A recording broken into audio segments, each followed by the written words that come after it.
HSC board के लिए बहुत कम टाइम तुम्हारे पास बच गया है, राइट। तो जो भी HSC बोर्ड के बच्चे हैं जिनको फिजिक्स में प्रॉब्लम है, मतलब फिजिक्स में सोच रहे हैं कि सर प्रिपरेशन कैसे करना है, तो देखो बच्चा 70 आउट ऑफ 70 लाना पॉसिबल है, बट उसमें क्या है मैं पहले बता दूं कि तुम लोगों को बहुत ही प्रॉपर स्ट्रैटेजी के साथ जाना पड़ेगा। तो अभी हम लोग जो डिस्कस करने वाले हैं that is our 16 days plan. 16 days का स्ट्रैटेजी होगा, प्लान होगा, जिसमें हम लोग डिटेल में हर एक चीज़ कवर करने वाले हैं। तो जो भी डिस्कस करेंगे 16 डेज का, हर दिन का, और ये प्लान नहीं है, प्लान है, याद रखना, हर दिन के लिए कुछ ना कुछ प्लान है, वो मैं बताने वाला हूँ। इस वीडियो में क्या क्या मिला मैं तुम लोगों को डिटेल में बता दूँ। 16 डेज का प्लान होगा जो अभी हम लोग डिस्कस करेंगे। साथ में विल बी डिस्कसिंग कि कौन से टॉपिक्स ऐसे हैं जिनकी प्रायोरिटी ज़्यादा है, प्रायोरिटी के टॉपिक्स के बारे में बात करेंगे, okay, based on PYQ analysis. तो PYQ का मैंने जो एनालिसिस किया है बच्चों, उसके हिसाब से कौन से टॉपिक्स बहुत बार रिपीट हुए हैं, ओके। थर्ड चीज़ हम लोग जो बात करेंगे वो होगा हमारे फोकस एरियाज़ के बारे में, कि कौन से फोकस एरियाज होने चाहिए हर टॉपिक में, ओके, और this would be topic wise, okay. तो ये नॉर्मल नहीं होगा, ये होगा टॉपिक वाइज एनालिसिस है, हर टॉपिक हर चैप्टर के टॉपिक्स का एनालिसिस होगा, मतलब बेसिकली हम लोग सब टॉपिक्स के बारे में बात करेंगे। तो हर टॉपिक के आगे मैंने लिख दिया है जो भी टॉपिक वाइज एनालिसिस है।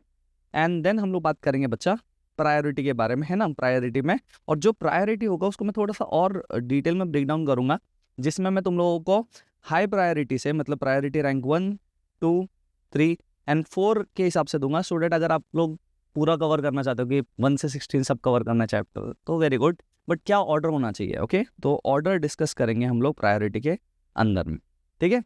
तो यहाँ तक का पार्ट आई होप तुम लोगों को समझा होगा। तो ये डिस्कशन हमारे क्लास का होने वाला है इसका, ओके। तो ये वीडियो के लिए रेडी रहो।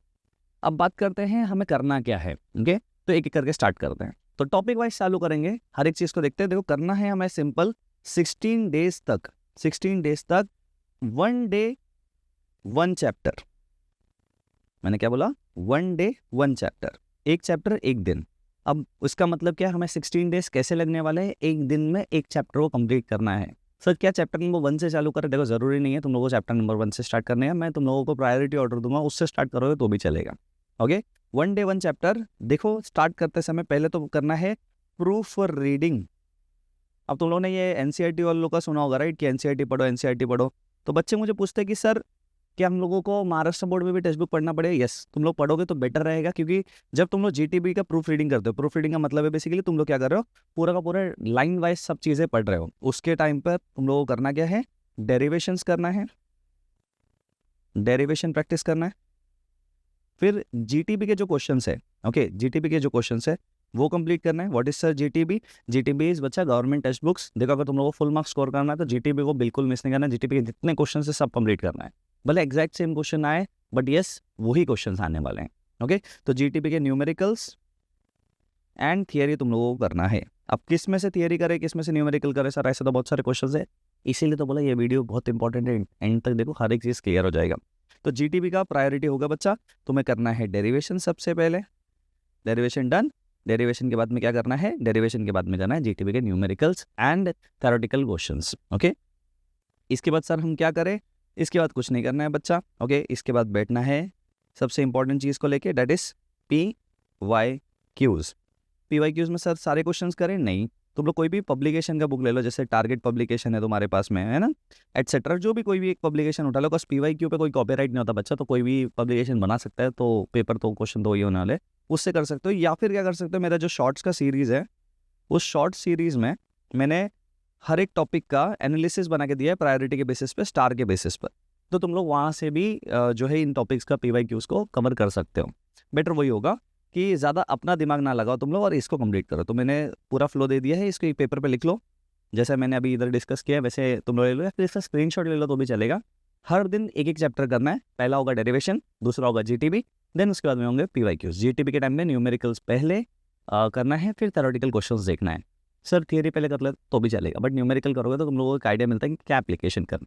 अब चैप्टर का जो पार्ट है बच्चों तुम लोग इधर देख सकते हो। तो यहाँ पे तुम्हारे 1 to 7 चैप्टर्स में, ओके, देखो सभी जगह पे तुम लोग देखिए weightage with options and without options वाले, है ना। ये हो गया तुम्हारा विथ ऑप्शंस, ये हो गया विदाउट ऑप्शंस। तो जो हाई प्रायोरिटी चैप्टर है तुम लोग इधर पे देख सकते हो, हर एक चीज़ तुम्हारे स्क्रीन पर है, राइट। तो उसके इंपॉर्टेंट फोकस एरियाज यहाँ पर है, तुम लोग इसका भी स्क्रीनशॉट ले सकते हो। देन तुम लोग अगर यहाँ पे देखो सो 8 से लेके 12 चैप्टर के टॉपिक्स यहाँ पे लिखे हुए हैं। देखो यहाँ पे मैंने जैसे बोला था, इलेक्ट्रोस्टैटिक्स हो गया, करंट इलेक्ट्रिसिटी हो गया, इनके देखो वेटेज बहुत हाई है, ओके, विथ ऑप्शंस बहुत हाई है। मतलब तुम अगर करके जा रहे हो तो चांसेस आर देयर कि तुम लोग ज़्यादा स्कोर करो। इसलिए मैंने बोला ना, जो एनालिसिस मैंने आगे किया है उसमें ये चैप्टर्स आगे ही होंगे, तुम लोगों को देखने मिलेंगे। ओके, सो विदाउट ऑप्शन भी देखो 6 to 8 मार्क्स है, तो it's again a very big deal. Important focus area जैसे कि इलेक्ट्रिक फील्ड है, इलेक्ट्रिक पोटेंशियल है, गॉस लॉ है, कैपेसिटेंस है, तो तुम लोग देख पा रहे हो ये सब चीज़ें इंपॉर्टेंट है, तो वो दे दिया है मैंने। तुम लोग सिंपली इसको स्क्रीनशॉट ले लोगे तो भी काम हो जाएगा। अब देखो यही सेम जाता है तुम्हारे लास्ट चैप्टर्स के लिए, बट देखो इसके अगर तुम लोग देखो इसमें वेटेज उतना ज़्यादा नहीं है।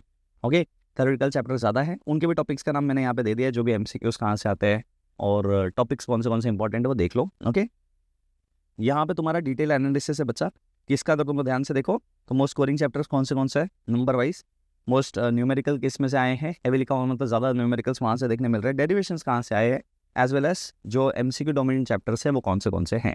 ओके, तो हर एक चीज़ तुम्हारे डिटेल्ड तुम्हारे बुक में एक नोट्स बना के चाहिए। अब देखो जैसे मैंने तुम लोग बोला था, प्रायोरिटी सबसे इंपॉर्टेंट होगा, और ये हमारे वीडियो का लास्ट पार्ट है, और तुम अच्छे से समझो इस वीडियो में जो तुम लोग देखोगे, ओके, ये सभी चीज़ें अगर तुम लोग बैठ के डिस्कस करो, ओके, तो बहुत ज़्यादा मार्क्स तुम लोगों को मिलने से कोई रोक नहीं सकता। अब देखो पहले प्रायोरिटी, फर्स्ट प्रायोरिटी तुम लोग देख पा रहे हो यहाँ पे कौन से है सर, मोस्ट मार्क्स देखने मिल रहे हैं, मस्ट डू वाले टॉपिक्स है, जैसे कि इलेक्ट्रोस्टैटिक्स है, थर्मोडायनामिक्स है, magnetic effect of electric current है, ऑल्टरनेटिंग करंट है, इलेक्ट्रोमैग्नेटिक इंडक्शन है, EMI चैप्टर भी है, right. So these are the most important topics जो तुम लोगों को देखने मिलेंगे और तुम लोगों को करना ही है। ओके, अब दूसरी चीज़ के बारे में अगर मैं बात करूँ बच्चों, okay, that is second priority, ये भी प्रायोरिटी इसका ज़्यादा ही है। देखो अगेन वेरी इंपॉर्टेंट टॉपिक्स है, जैसे करंट इलेक्ट्रिसिटी, अभी मैंने तुम लोगों को दिखाया, वेव ऑप्टिक्स, अगेन ऑप्टिक्स का बहुत बड़ा सेक्शन है वेव ऑप्टिक्स तुम्हारा, लेकिन mechanical properties of fluid, KTG and oscillations, तो ये सब टॉपिक जो है बच्चों ये भी करना है। ये कंसिस्टेंटली पूछे गए हैं, मैंने शॉर्ट्स में भी इस बारे में डिस्कस किया था कि ये क्वेश्चंस कंसिस्टेंटली यहाँ से बने हैं, तो तुम लोगों को भी करना ही है। ओके, इसके न्यूमेरिकल्स भी आते हैं, इसके डेरिवेशंस भी आते हैं बच्चों, और देखो मोस्टली रिपीट वाले टॉपिक्स इधर ऊपर तुम लोग देख पा रहे हो। ओके, अब आता है प्रायोरिटी 3 वाले। ओके, ये तो करना ही है, इसको इसका रिविजन भी बहुत जल्दी होता है, तो टेंशन नहीं है। न्यूक्लियर चैप्टर है, सुपरपोजिशन ऑफ वेव्स है, ओके, स्ट्रक्चर ऑफ एटम्स है, एंड रोटेशनल डायनामिक्स है। अब देखो ये जो टॉपिक्स है इनको तुम लोग बहुत जल्दी रिवाइज कर सकते हो, फार्मूला बेस्ड बहुत ज़्यादा चीज़ें इसमें बेस्ड है ना, तो फार्मूला बेस्ड होंगे तो इतना टेंशन लेने की बात नहीं है, फटाफट हो जाएगा, राइट। सिमिलरली अगर तुम लोग यहाँ पे देखो तो semiconductors and dual nature of matter, अगर तुम लोग देखो अगेन थ्योरेटिकल चैप्टर है, इसके जैसे जंक्शन बेस्ड क्वेश्चंस आते हैं तो सेमीकंडक्टर्स में से आ जाते हैं, तो MCQ बेस्ड क्वेश्चंस तुम लोगों को ज़्यादा यहाँ पे देखने मिलेंगे। इसको देखो मिस नहीं करना अगेन, बट यस तुम लोग बाद में इसको एंड में भी कर सकते हो, इसमें थियरी और कॉन्सेप्ट दोनों ही आते हैं, और ये MCQ बूस्टर्स है बेसिकली, तो ये सेक्शन तुम्हें MCQs देके जाएगा, राइट। देखो तो 70 आउट ऑफ 70 के लिए सर करना क्या है मैंने तुम लोगों को डिटेल में बता दिया। क्या 16 डेज काफ़ी है, तो मैं बोलूँगा यस 16 डेज काफ़ी है, जो भी टॉपिक्स मैंने डिस्कस किया यहाँ पे उसके लिए। तो अगेन 16 डेज का प्लान तुम्हारे स्क्रीन पर है। करना क्या है, आज से स्टार्ट करना, और जो भी बच्चे आज से स्टार्ट करने वाले हैं तो डेट लिख देना कि स्टार्ट डेट क्या है सर। ओके, तो स्टार्ट डेट क्या है, जैसे फॉर एग्जाम्पल कोई बच्चा स्टार्ट कर रहा है 1 जैन को, ओके, तो लिख दोगे start date is 1 Jan, okay, and फिर उसके बाद में जैसे तुम लोग उस सीरीज़ को एंड करो तो एंड डेट वहाँ पे कमेंट में लिख देंगे, आगे वापस कमेंट करेंगे कि भाई मैंने 16 जैन को ये जो सीरीज़ है ये ख़त्म कर दी है। अब मैं तुम लोगों को बता रहा हूँ, चालू बहुत लोग करेंगे लेकिन एंड तक कोई जल्दी पहुँच नहीं पाता, जैसे कि बहुत कम बच्चे ने इस वीडियो को एंड तक देखा है जहाँ तक आप लोग ने देखा है। अगर वीडियो अच्छा लगा होगा तो सब्सक्राइब कर देना, ओके, लाइक करो और अपने फ्रेंड से शेयर करो जो काम नहीं कर रहा है। मुझे लगता है कि 16 डेज अपने आप को दे दोगे तो फिजिक्स में ये जो 16 डेज से 70 मार्क्स वाला जो पार्ट है वो हो जाएगा, और वो जो बचे हुए 30 मार्क्स है ना 100 में से, उसको भी हम लोग नेक्स्ट वीडियो में डिस्कस करेंगे। बाय।